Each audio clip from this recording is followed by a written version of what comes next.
Hello, everyone. We're glad to be with you again tonight. So about a week or two ago, Katie told me that we needed to discuss apologizing. It is a big part of the marriage relationship since we're all sinners. And so she said she wanted to ask me some questions. So that's what we're going to be doing tonight.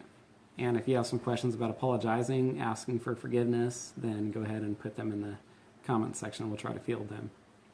Okay, so my first question is, have you always been good at apologizing?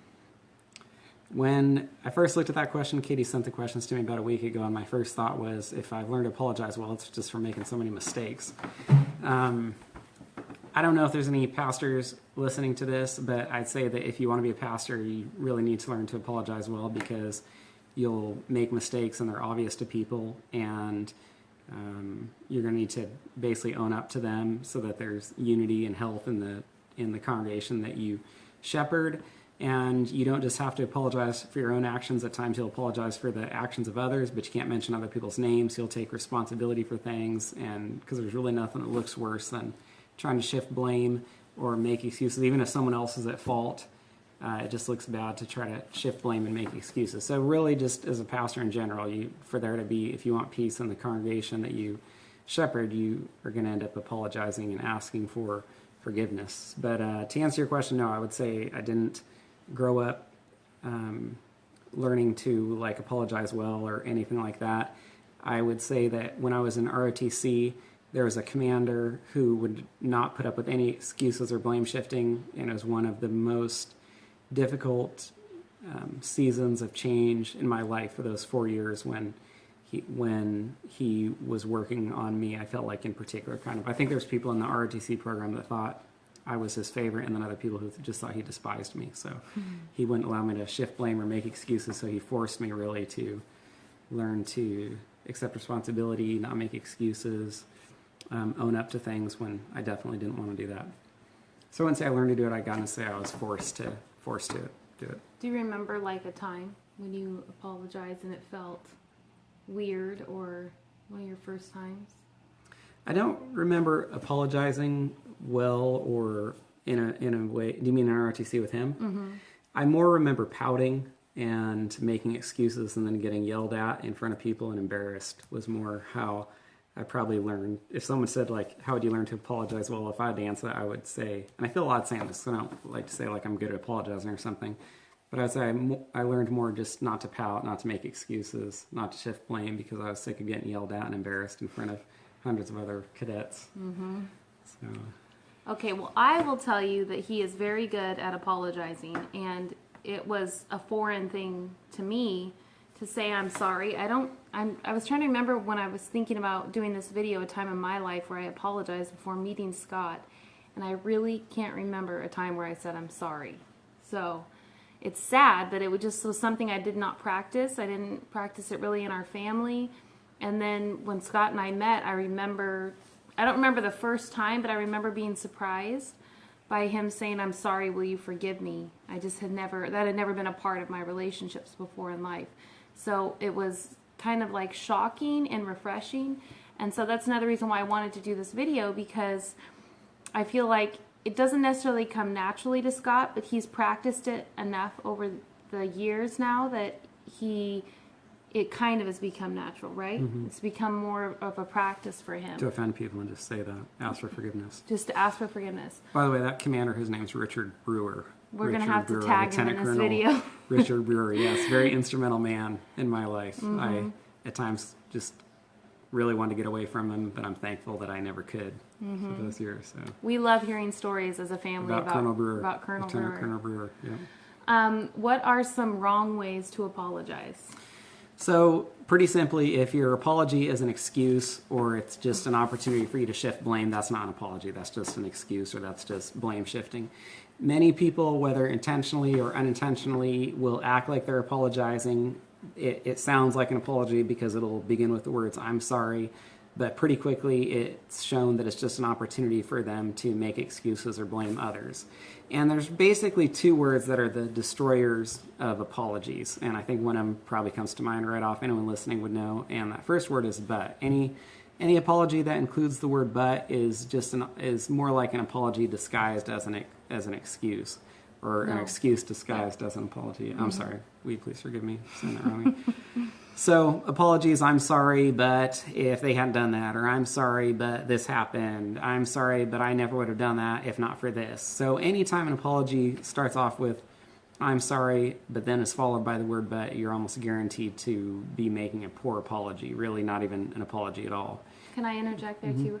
I have felt in myself the desire to apologize just so I can blame the other person for something. Does that make sense? Like it'll be false humility. I'll look like I'm apologizing, but really my motivation is so that I can point something out and use the word "but you" and have this like sort of facade of humility. So it looks like an opportunity to kind of go into a discussion with someone, like you act like you're going to apologize, but really just... But I just want to blame them. Okay. And then I'd say the other word that can be used to destroy apologies is the word "you." And it'll also follow the words "I'm sorry." It'll be "I'm sorry you did this," or "I'm sorry you were mad," or "I am sorry you were offended," "I'm sorry you got upset." And so it's not really an apology. It's a way to sort of subtly or manipulatively blame the other person, take the attention off yourself and put it on that person. It's a way to make the person feel bad about being offended, more than like you're having to apologize because you've done something that has hurt or upset someone else. And so when you go to the person and say, "I'm sorry you're upset," or "I'm sorry you're offended," what you're really doing is blaming that person for being upset. You're making the person feel petty and immature. You're trying to make them seem like a little person, that they would be so bothered by something like this. And so, yeah, we just want to, it's manipulative. You want to make sure you don't say, "I'm sorry you were upset," or "you were offended." You're minimizing the person's hurt. Okay, so what then are the right ways to apologize?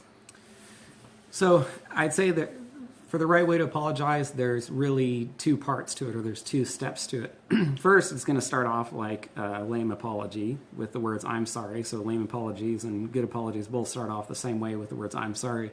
But then instead of following the words "I'm sorry" with "but" or "you," you're going to follow those two words with your action, whatever it was that you did wrong. It's going to be "I'm sorry I," and then fill in the blank. "I'm sorry that I did this," or "I said that," or "I didn't do this," or "I didn't say that," and "I'm sorry that," and then you just list the offense that you committed, the mistake you made, without making any excuses or anything like that. So, and can I interject there? There was a time, maybe a couple months ago, where I was nagging Scott about something. I know it's surprising. And I was texting him an apology, and I wanted it to be a genuine apology, and I knew all these rules and the right ways to apologize and the wrong way to apologize, but I was wanting to, the fill in the blank, "I'm sorry I was wanting to name it something else. Like, rather than nagging, I was wanting to say, "I'm sorry I was so persistent," or something. So we can be tempted when we're apologizing, maybe to make our offense, how would you say that? to kind of obscure it and color it as something else. It wasn't nagging, it was just being persistent. I knew someone who had a real anger problem, and he was ruining his relationship with his wife, children, even coworkers, and he would never say he was angry. He'd say he was zealous. He was zealous. So it wasn't anger, it was zealousness. So that's a temptation we have to be aware of.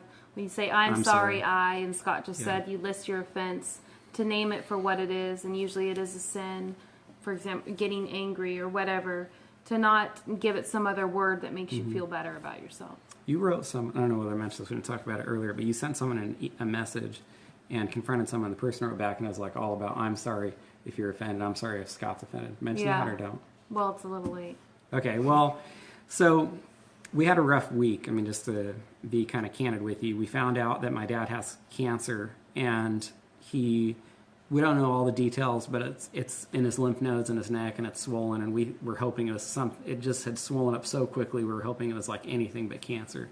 And so we found out that it was cancer, and there was some stuff going on with the workbook that it hadn't been edited well, and I had to get a new editor, so I was basically out over $500 that I paid someone to edit the workbook. And I was back the 2 months on it. The stuff with my dad, I was just overwhelmed at work. There's a whole bunch of really difficult things going on at the same time in my life or in our lives. And that day, someone just decided it was time to kind of criticize our church or criticize us having service on, or criticize our church. Okay. So Katie knew everything I had going on that day, and she wrote this person a message and just said, hey, will you please just, leave us alone? Please just, basically go develop relationships. Okay, just she confronted this person, asked the person to leave us alone, and the person wrote back, oh, I'm sorry, you're upset. I'm sorry, Scott's offended. I'm sorry if you're hurt. I'm sorry, this and that. And it was really just kind of exact. It wasn't, the person probably said I'm sorry like 4 or 5 times in it, but it was really it didn't diffuse any aggression or frustration because there was so much of that, I'm sorry you're upset. I'm sorry you're mad. I'm sorry Scott's offended, things like that. Right. So the point, the point is when you're apologizing, leave out the word you and say I, what I did. Yeah. Okay, the second part of apologizing. Oh, yeah, the second part. So after you said, I'm sorry, and then list what you did wrong, you need to follow it up with the words, will you please forgive me? Will you please forgive me? And I think that's really important for a few reasons. First, it shows that you recognize you've done something that requires forgiveness. It shows that you're not minimizing your actions. It shows that you've done something that is an offense that someone needs to forgive you for. And second, it engages the other person. It expects or requires a response from that person. When you say, will you please forgive me? And then you just,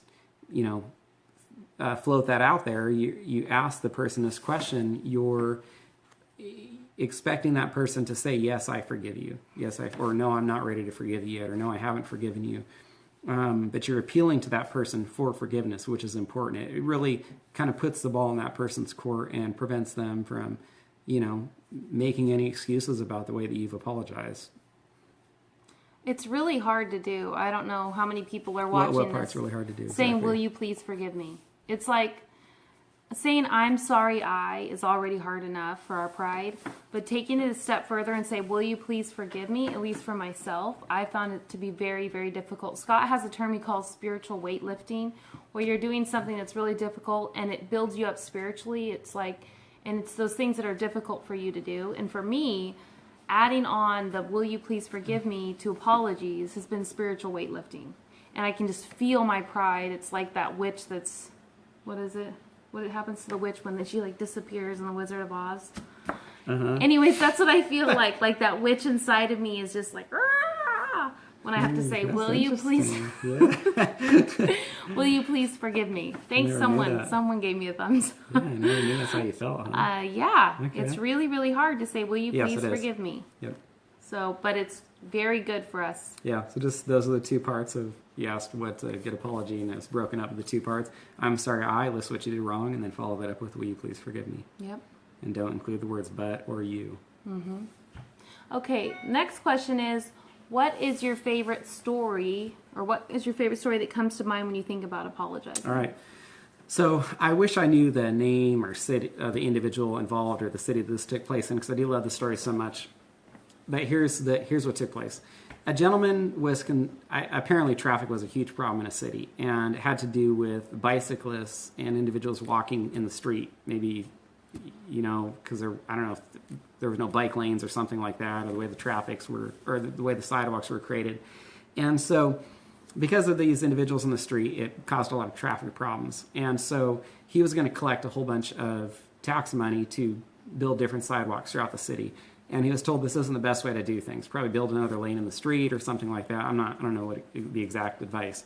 But anyway, he went against all this advice he received, and he decided to build these bigger sidewalks. And so millions of dollars to do this throughout the city, and he built these bigger sidewalks. And all it did was people just stretched out from one side of the sidewalk to the other. So it really alleviated the traffic on the sidewalk, but all the bicyclists, it didn't provide a bike lane for them, still pushed them out into the street. And so essentially it even made the street narrower because now the sidewalks were bigger. And it just made a bad situation even worse. And the worst part was this man had went against all of the counsel that he had received in raising all these taxes. So he goes into this press conference where he's going to just be massacred by all of the reporters and so forth, and people who are angry with him for the stupid decision that he made. And so he goes in, and immediately the moment he walks in, all the hands shoot up, and everyone's just going to crucify him. And he says, before I take any of your questions, I just want to say one thing. it was a terrible decision I made. I'm very sorry for what I did. I wish I had listened to the people who told me not to do this, and I wish I had not collected your taxes for this, and I wish I would have handled it differently. It was completely my fault. I'm very sorry. Please forgive me. And so then like 98% of the hands in the room just kind of went down because there wasn't much for anyone to say or ask him.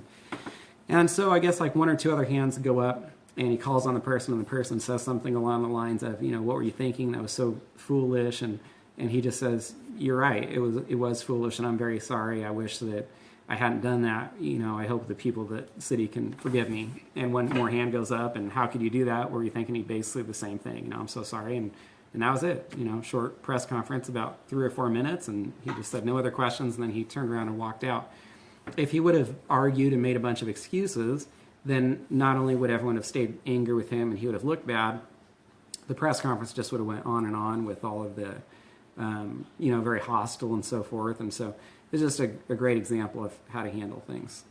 Yeah, and if unless you're like the biggest jerk on the planet, when someone apologizes like that, what are you going to say back? Mm-hmm. I mean, you can keep going, I guess, but it's just hard to be mad at somebody. Diffuses like aggression. Again, Proverbs 15:1, a gentle answer turns away wrath. When someone's gentle in their response and apologizing, it's hard to be wrathful toward them. Mm-hmm. And then one example from my own life, one of my first years teaching elementary school, I always collected sets of books for my students.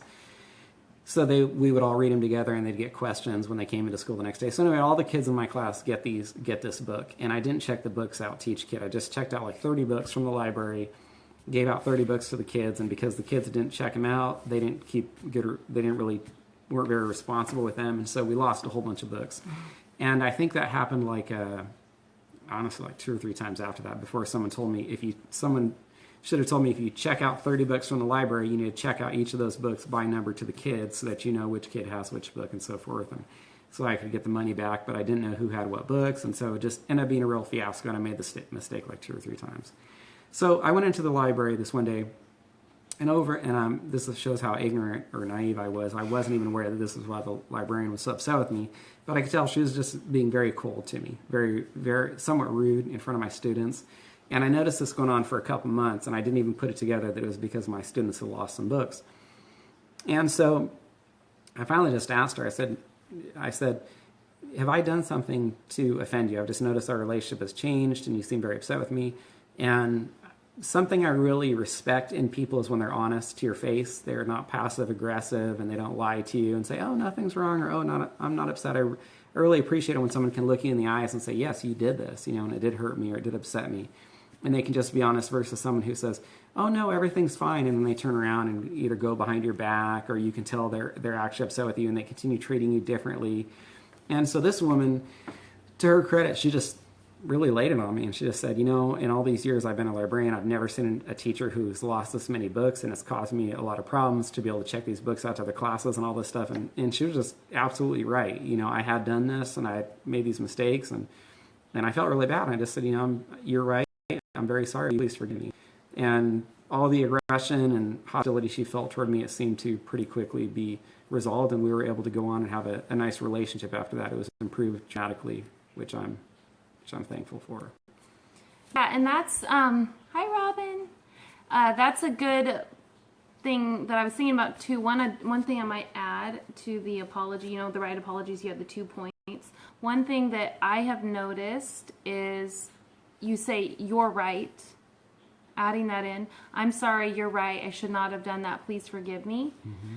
It really alleviates aggression too. Mm-hmm. And for all the men out there watching this, something my husband does is he hasn't done it so much lately, but he would say, I'm sorry, I'm just a big dumb man. Mm-hmm. Now that may not work for all women, but it worked for me. When he would say that, it put a smile on my face, and I felt like you were kind of serious. You're just serious, like, yeah.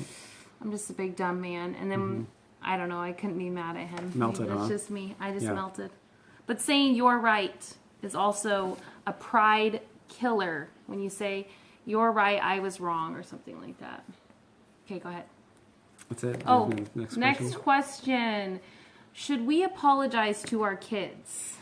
Okay, so I'd say generally a good rule for parenting is we should do whatever we want to see our kids do, and we should avoid doing whatever we don't want to see our kids do. Now, there are some exceptions to this. For example, our children are in bed right now, so even though we thought they had to go to bed at 7:30, we don't think that we have to go to bed at 7:30.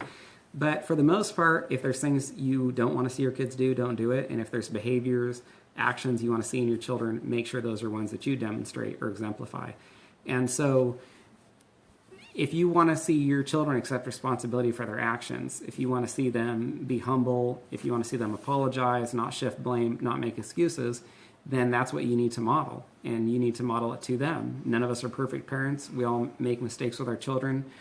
And so when we do, it's a wonderful opportunity for us to model to our children what we want to see from them. And so there have been lots of times, I'm not proud of it, that I've had to just really get down on a knee to be eye to eye with my children and ask them very sincerely, will you please forgive me? Daddy should not have done that. I should not have talked to mommy that way.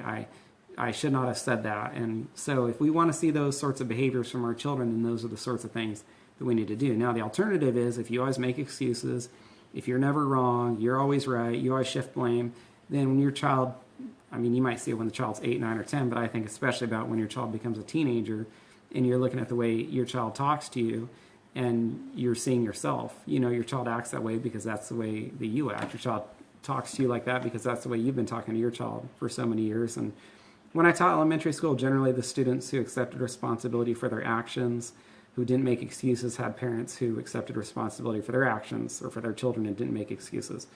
Other parents, when their children are in trouble, they think their biggest responsibility is trying to make excuses for their kids, and so as a result, they have students that make lots of excuses. So I definitely say yes, we need to apologize to our children, ask for their forgiveness. We want to have nice, clean relationships with them, and that's one of the most important parts. Yeah, and this has been another hard area for me.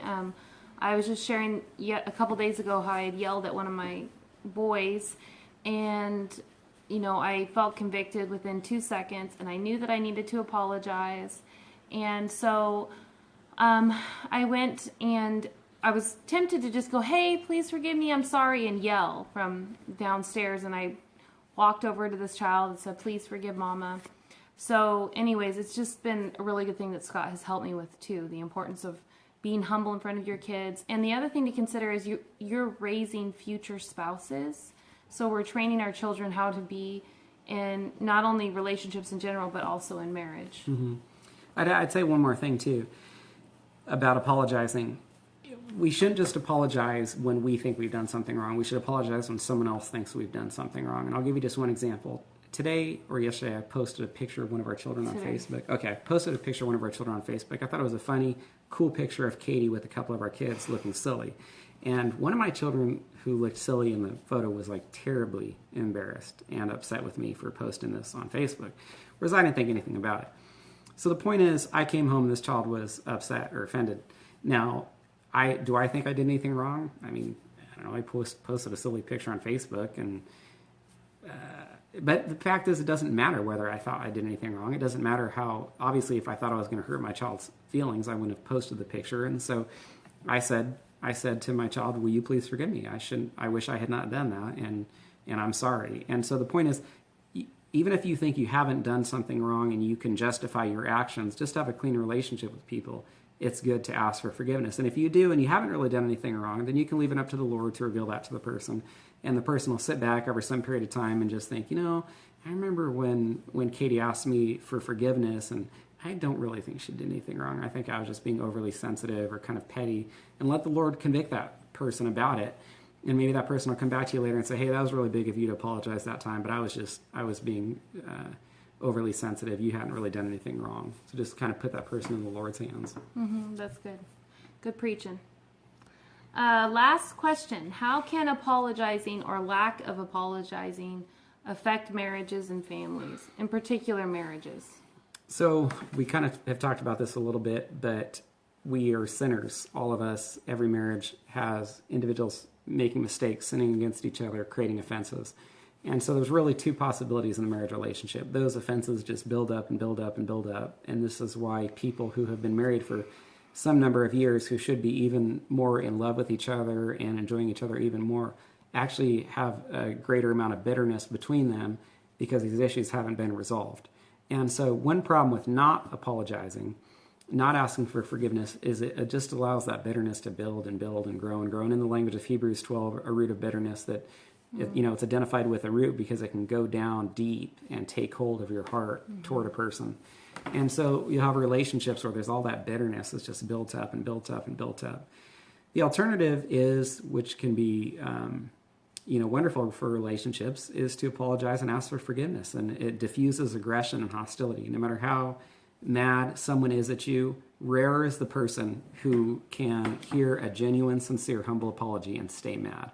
It can still happen, but for the most part, most of us, I think, when someone comes to us sincerely sorry about what they've done, and they say, I am really sorry about this, will you please forgive me? Rare is the person whose aggression and frustration is not diffused in that moment. And so, not just for marriages, but for relationships in general, that's one of the real benefits or needs for apologizing. Yeah, when you see, I hate to say this, but old grumpy couples that don't like each other much, I'm guessing there wasn't much apologizing in their marriage. They probably just kind of reached the point where they've learned to dwell with each other and know the other person doesn't apologize, and we just kind of live in the same house and get along in some respects, but not totally happy with each other. And would you say we apologize to each other every day? I feel like almost every day there's some form of an apology. Something I've done wrong. No, some form of an apology from either side. And that reminds me to not make your spouse feel stupid about whatever That's you're really good. apologizing for. Don't make them feel dumb like, oh, sorry, I didn't know that would upset you. Oh, you're so lame. But saying, I'm really sorry, I hurt your feelings, I didn't mean to, or whatever. And so, yeah, I think I heard a quote somewhere that said something like a good marriage is composed of two good apologizers, something like that. So just get good at apologizing. If you're not used to it, start today. Start practicing. It gets easier. As someone who never apologized her whole life, it gets easier. It's not necessarily easy, but it gets easier, and I do see the fruit of it that God brings out of it when I apologize to Scott or the kids or even my friends. So yeah, let us know if you guys have any other questions or cool stories on apologizing, what the Lord's done through that. Did you have anything else you want to say? Nope, just we appreciate your prayers for us and our ministry. I say that each week, and prayers for Marriage God's Way. The workbook is being edited by a different editor now, and she's doing a great job. And so we'd love to answer your questions, and we'll see you again next Thursday night at 8 o'clock. Sounds good. Bye. All right. God bless you guys.